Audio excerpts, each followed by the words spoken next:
Okay, hi everyone, so I'm Smithy Q, and this is it. This is the finale, the final game in the annotated game section, and it's beautiful. Let's just dive in. E4, C6, D4, D5. Let's put ready and Tartakover to Legends of the Past.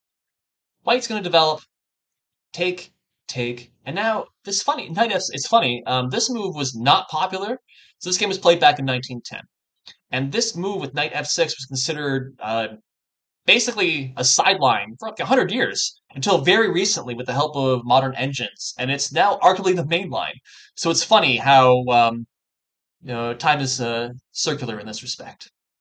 Now here, White ended up playing kind of a funny move. Queen goes to d3. Uh, I think everyone takes on f6 nowadays, but it's what comes next which really defines this game. Black ends up playing e5, giving up a pawn. And the idea isn't to exchange queens. No, no, no. He's going to play queen goes to a5 check. And then after bishop goes to d2, he recaptures the queen. And it's funny because this move, it actually makes quite a bit of sense, doesn't it? This knight is pinned. And if white is forced to do something like f3, we could just imagine, take, take, take, take. What's happened? Well, at the end of the day, it's black to move. So even though he's down in time, right? He's going to play bishop goes to d6. Development's equal. He can easily develop the rest of his pieces. He can castle either direction.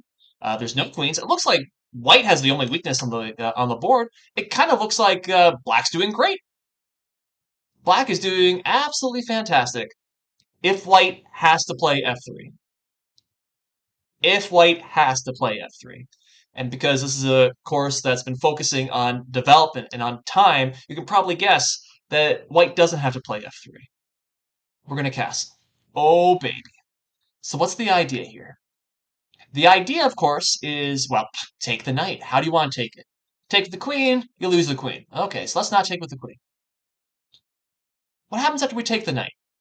It looks like um, we might be thinking about rook goes to e1 and challenging the pin that way.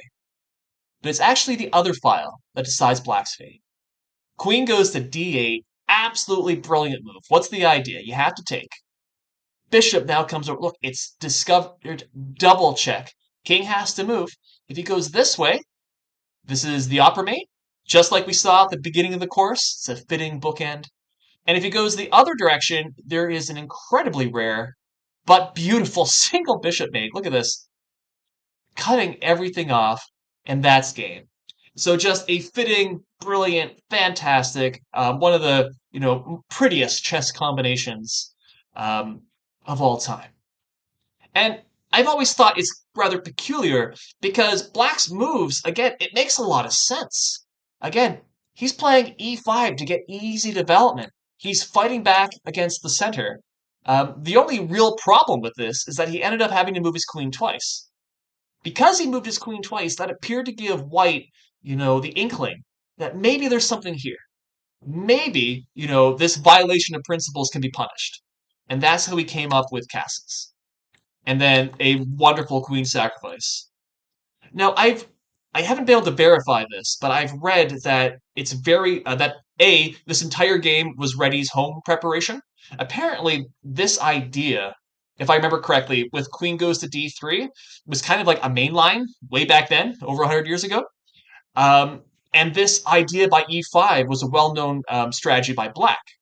And then Rebbe, he studied this sort of at home, again, before computers are around, and found this reputation, and then was able to play it over the board against Smithy Tartakower.